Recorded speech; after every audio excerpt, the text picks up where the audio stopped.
Hindi kailangan na bago, hindi kailangan kompleto ang gamit, ang kailangan lang malinis at maayos at presentable.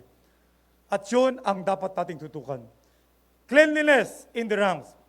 Ito, marami sa inyo, naririnig pa ulit-ulit natin sinasabi, but for the sake of reminder, at para na rin sa iba nakikinig, nating mga kababayan dito, cleanliness in the ranks is our internal cleansing program. Sabi ng iba, luma na general yan, noong pa yan, lagi niyong sinasabi, may nangyayari ba? Tama tayo, tama kayo. Lahat na naging chief PNP had their own battles against police iskalawag. At yun din ang gagawin ko. Lamang sa akin, yung programa on the recruitment, which is yun ang ugat na pinagsisimulan ng lahat, ang ating tututukan. With my short stint of 6 months as the chief PNP, inabot ko naman ngayon ang recruitment ng 17,000 na patrolman and patrolwoman na magjo-join ng Philippine National Police kung kaya natin kunin lahat yan. At ang aking intensyon, kunin the best qualified for the PNP. Walang padrino, walang palakasan, bibigyan ng parehas na laban lahat ng mga kabataang aplikante. Naging kultura kasi natin, you admit that or not, na pag meron papasok na pulis, iniisip natin, kailangan merong kakilala. Kasi pag hindi, baka maislas or hindi matanggap. Di ba? Totoo yun. Yun ang iniisip natin. Masisisi mo ba yung mga retired generals o ibang kasamahan natin na ganun din ang gagawin? Masisisi mo rin ba itong mga recruitment board natin na may pressure galing sa atin mismo? Care of ni senior officer, care of ni ganyan, care of dito. When I was in NCRPO, meron tayong recruitment para sa 300 na kota. Ang aplikante, 4,000. Kung pagbabasihan natin, yung referral at reseta, more than 300. Hindi na kailangan tayong mamili pa. Makakatipid na lang kung reseta na lang ang pag-uusapan. Yun ang nangyayari. Hindi natin sinasabing ganun lahat. Pero ang problema, may nagte-take advantage. Pwedeng police, pwedeng related sa police, pwedeng hindi police. Kagaya ng nilaunch natin, itong ating QR code system na ito, na kung saan yan na rin ginawa ko nung sa NCRPO, ang gusto ko lang ngayon ay para sa lahat ng phases ng ating recruitment nationwide. Walang pangalan, walang mukha, only their qualification would be the basis of their evaluation. Unang araw, nung kinagabihan, may naaresto agad ng IMEG and ACG. Isang asawa ng pulis na humingi ng 50,000 sa pangako na marami na siya ay mapapasok sa pulis at may contact siya sa health service para sa neuropsychiatric examination. Na dati niyang ginagawa yon, tingnan mo ang nagte-take advantage na yon. Iniimbestigahan natin yun para malaman kung totoo may kasapakat siya. Ang punto natin dito, dahil dun sa ganong sistema, napipilitan ang pobreng aplikante na maghanap ng kakilala dahil iniisip niya, yun ang paraan para makasiguro na siya'y matanggap sa Philippine National Police. Ang resulta, corruption sa simula pa lamang. Yun na ang kinamulatan ng ating mga pulis. Kaya nga, nung aking assumption speech, anong binanggit ko doon? Doon pa lang binanggit ko, sa mga lalapit, makikiusap sa akin, whether yan ay kabaro natin, mga retired generals, kamag-anak o kaibigan, pasensyahan na, tablado kayo. Tatablahin ko kayo. Ang maganda naman yan, sinisuguro ko sa kanila na kung qualified ang aplikante nyo, parehas ang laban. Hindi nyo kailangan may kakilala para makapasok dyan. Kinausap ko lahat ng regional directors, kinausap ko lahat ng mga director ng SSUs, lahat na mayroong recruitment na nag-start na last week. Kailangan ko ang commitment at kooperasyon ng lahat. Kinausap ko ang health service. Kinausap din natin ang iba't ibang mga deans and management ng iba't ibang universities in the Philippines na pinanggagalingan ng ating aplikante. Kinausap ko rin ang mga available na aplikante. Magtulungan tayo dito. Ibadaan sa isumbong itong ating pinalakas na referral and monitoring system upang malaman natin kung merong gustong mag-take advantage ito. Ay nga may nahuli tayo. At sino man sa mga pulis natin, after I've given this instruction and directive na makikialam, lalapit sa ating mga recruitment board para ibigay ang mga care of nyo, magpadilino kayo, mamalasin kayo sa akin. Itong sistemang ito, sinabi ko na sa inyo, nakikiusap ako sa inyo at yan ang aking direktiba. Kung merong hindi susunod, pasensyahan tayo.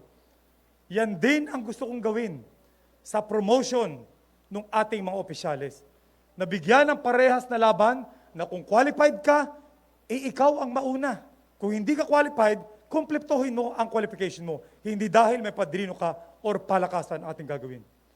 Recruitment system, maayos. If it will take years or decades for us to have police officers who were recruited based on pure qualification, so be it. Simulan natin ngayon. Darating din yan, na pag tinuloy-tuloy natin yan, after 20 years, 30 years, puro yan ma-qualified na. Pero ngayon, dun sa mga naandito na, naandyan na, marami tayong nakalaang programa. Kaya nga sinasabi natin, sa training pa lang, inaayos na rin. After ng recruitment, sa training centers, naandyan at tinututukan na. During the previous administration, sa aking classmate na si Gerald de Bolsinas, may mga report kami natanggap na nagte-take advantage sa mga korupsyon sa mga regional training center. Pinadala natin ng IMEG, marami tayong nahuli. Babantayan pa rin natin yan. Maayos na recruitment, proper training, subalit kung pupunta naman sa mga police station, ang mga kasalamuha, mga bad influence na magtuturo ng simpleng pangotong, pagiging tamad, pagiging abusado, wala ring mangyari. Kaya't ang sinasabi natin, effective supervision from all levels of the command. From the Chief PNP to the Regional Director, to the Provincial Director, to the Chief of Police. Naniniwala ako, walang sino mang pulis, patrolman man yan o general, na gagawa ng kalokohan, mag-iisip gawa ng kalokohan kung alam niya na hindi siya ito-tolerate ng kanyang commander, hindi ito-tolerate ng kanyang kasamahan or ng kanyang organisasyon. Ang bottom line, effective supervision. Yun ang dapat nating gawin.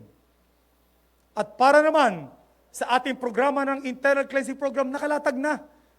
Andyan yung preventive approach natin na kung saan through our life coaches, brothers keeper, squadding, gusto nating paalam sa ating mga kapulisan, huwag na kayo gumawa ng kalokohan para hindi sila gumaganito.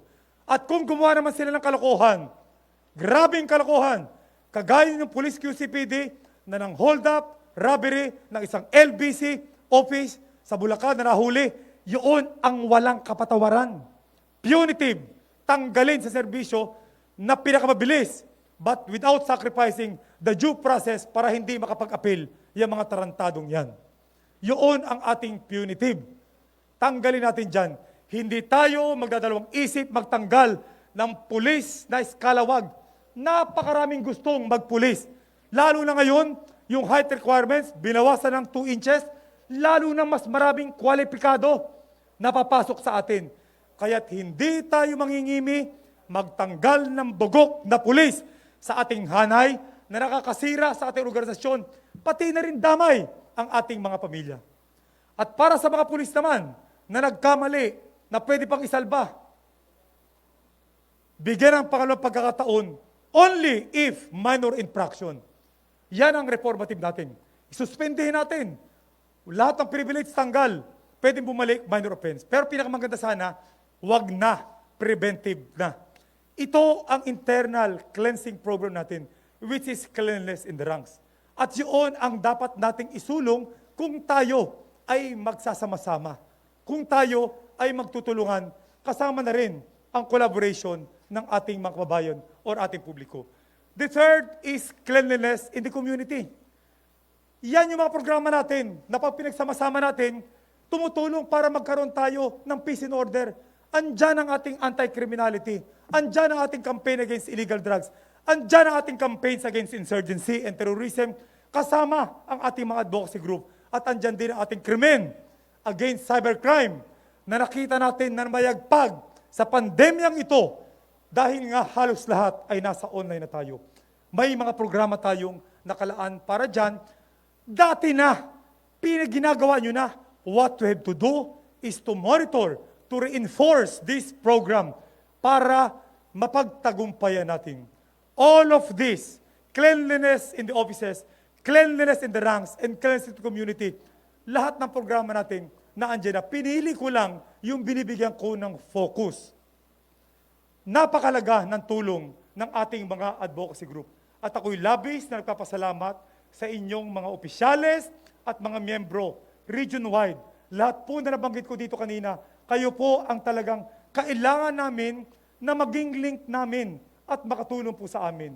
Yung isumbong na ating pong nilons, ito po yung walang pagkakaiba sa dati po yan.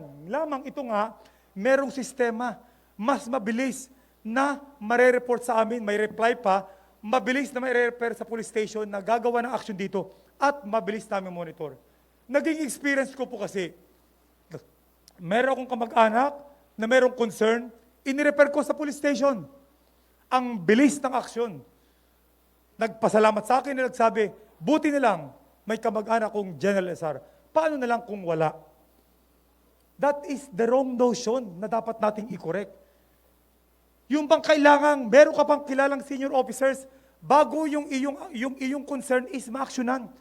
Yung iba, tinanggap na nila, wala kasi ako kilala eh, wala akong kaibigan eh. So, tahimik na lang ako. At yung iba naman, swerte ko, kilala ko si Jel Estomo, madali kong mailalapit yung aking problema. Yun ang gusto nating gawin. At through this isumbong, sumbong mo, action ko, all your reports are considered to have been referred to me directly. Yun ang ating intensyon. Kaya nga sa lahat ng mga chief of police, pag merong nag-report sa atin sa isumbong, ito'y ibabalik sa inyo for action, yun ay meron tayong monitoring. Hindi natin kailangan ma-resolve lahat ng kasong nire-refer sa atin.